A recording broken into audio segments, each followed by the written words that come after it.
One-time South African President Nelson Mandela turned 95 today. And while he's been hospitalized for over 5 weeks, doctors now say his condition is improving. And can you imagine, it was 23 years ago this summer that Nelson Mandela visited Boston. And this week, the Boston Globe's From the Archives plays tribute.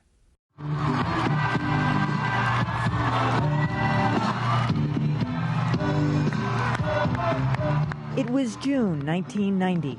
South Africa's Nelson Mandela had been a free man for just 4 months when he came to Boston, singling out Massachusetts and the region for its faithful anti-apartheid support. It was you who supported us when very few knew of our existence, and thus you became the conscience of American society. As many as 250,000 people from all over the region gathered on the Esplanade to welcome Mandela and his then-wife Winnie, waving flags with the colors of the African National Congress. Joining Mandela on stage, a phalanx of local politicians, including Senator Ted Kennedy and Boston Mayor Ray Flynn. The air was electric, a crowd as diverse as the city has ever seen, celebrating the freedom of a man visiting a city whose soul is at the heart of American liberty. To learn more about Nelson Mandela's visit to Boston and see more of the Globe's collection, visit From the Archives, bostonglobe.com/archives. Well, it's been 2 decades since Boston residents elected a new mayor, and with a dozen hopefuls vying for the job, voters will have a wide field to choose from. We've been talking to the candidates, and tonight, Roxbury native John Barros is here. Welcome, John. Thank you, Emma. It's good to be here. It's been great to have you. So you've been a friend of our show for many, many years. We've had you on a number of topics, so we're familiar with you. We know you. How do you get yourself known citywide when there's 12 people running and people are, they know the people in their neighborhoods, but how do they get to know everybody? You have to hit the streets. I have to be in every neighborhood. And I have to make sure that I'm in the street corners talking to people every day, walking around in living rooms. We've been doing a lot of that. We've been meeting 20, 30 people at a time in the backyards, barbecues. And it's about being in front of the voters. That's the only way I can do it. And it's the only way I can do it in a meaningful way. And I'm doing a lot of it. Why do you want to do this? Why do you want to be mayor now? I'm excited about what I can do in the city. I think I've had the opportunity of helping turn around a whole section of Roxbury and North Dorchester, and have worked with the city in doing it and understand the importance of city partnership in revitalizing our neighborhoods. And I want to do it to scale. I want to be able to help all of Boston.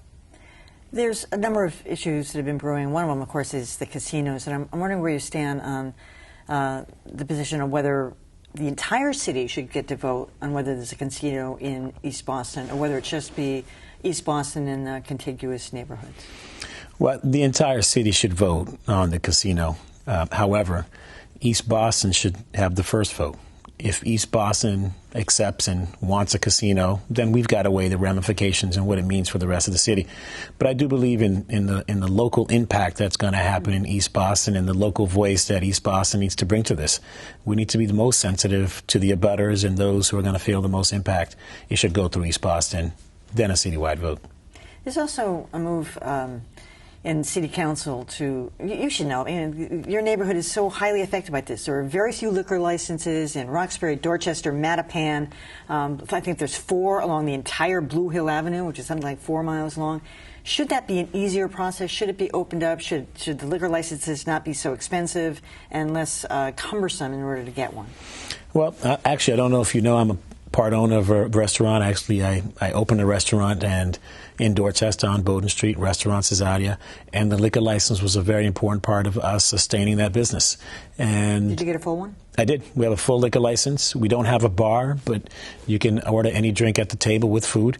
And it is important. It's important to the local neighborhood economy. It's important to being able to have restaurants. And restaurants are such an important part of the social infrastructure, being able to bring people together, a place to meet and talk. And so we need to make sure that liquor licenses are available, and they're available for our neighborhoods. And Perhaps the only way we can do that is, one, increasing the number of liquor licenses available, and then two, we might need to create districts where there are certain liquor licenses available for certain neighborhoods, and to make sure that they're going to be there, because if the pull and the attraction downtown is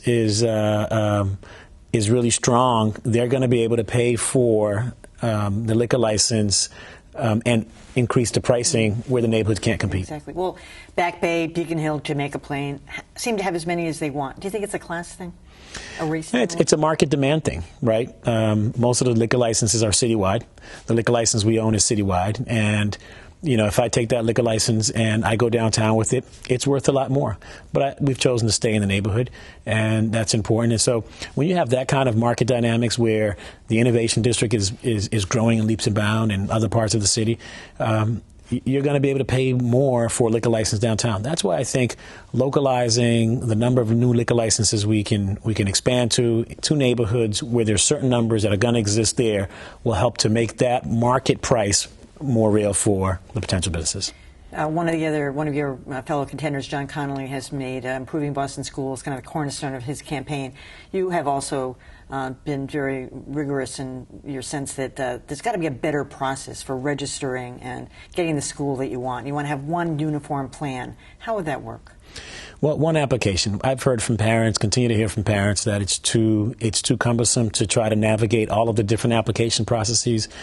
Some schools, their application, you need 2 essays. Another one, you need, a portfolio of something else and maybe a couple of recommendations. And one's due one time, the other one's due another time. We've got to make sure that parents have access to schools and quality schools. And so making one application process the way that parents register their children will make sure that access to schools is more equitably distributed. And then attaching that application process to clear information on how well the school is doing on things that you really care about, whether the school has a strong arts program, strong sports program, a long day, not a long day. I mean, those are the kinds of information we've got to make readily available to parents, because there are families who can't take out the time to go do the research, can't take out the time to go to the information sessions, etc. And so that's important. The other thing that's important, Emily, is that we create one assignment process. Mm-hmm. We have some schools that are citywide, other schools that are local to neighborhoods. And how do we help think about the distribution of schools, the distribution of quality seats? And so we need a citywide assignment process for charter schools, for BPS schools, for all the public schools who are teaching our children. You've been also a big proponent of the arts, especially in communities of color that haven't had that much access to it. I'm curious if you've been down to the Out-of-the-Box Arts Festival, and if that's something, Izmir, you would promote and continue, because right now, frankly, the burden has been on the organizer, Ted Cutler. I've been to the concerts, the festivities. I have, and I'm a huge fan of the arts. I think Boston. I'd love to lead Boston in an arts and culture renaissance. I'd love to be a partner with Ted Cutler, and I know that Ted wants to make this an annual event in Boston and would like to expand it. And I'd love to be a partner in doing that and making sure that the access to the arts expands to all parts of Boston, all neighborhoods in Boston, and that it permeates into our local economy, and that the creative economy becomes a staple of how we improve the neighborhoods of Boston. We can do it. Other cities have. Chicago's a model of that, and Boston can even be better. Are you discouraged where you stood in the Suffolk poll the other day? Oh, no, absolutely not. I think, the politicians who have been doing this for a while, who have the name recognition, who have diehards who are following them, should have higher percentages. Except I felt really good the fact that not a lot of folks have decided yet. That's right? true. 40% have not decided. That's right. And so that's a good thing for John. So people are still waiting. People want to know who the candidates are. And it gives me an opportunity to continue to go out there and talk to people. So I'm feeling really good about that poll. John Barrows, good luck to you. Thank you. All right, that is it for Greater Boston. Tomorrow on Beat the Press, uproar over that Rolling Stone cover featuring Jahar Tsarnaev. Was it crass exploitation or just provocative journalism? I'm Emily Rooney. Thanks for watching.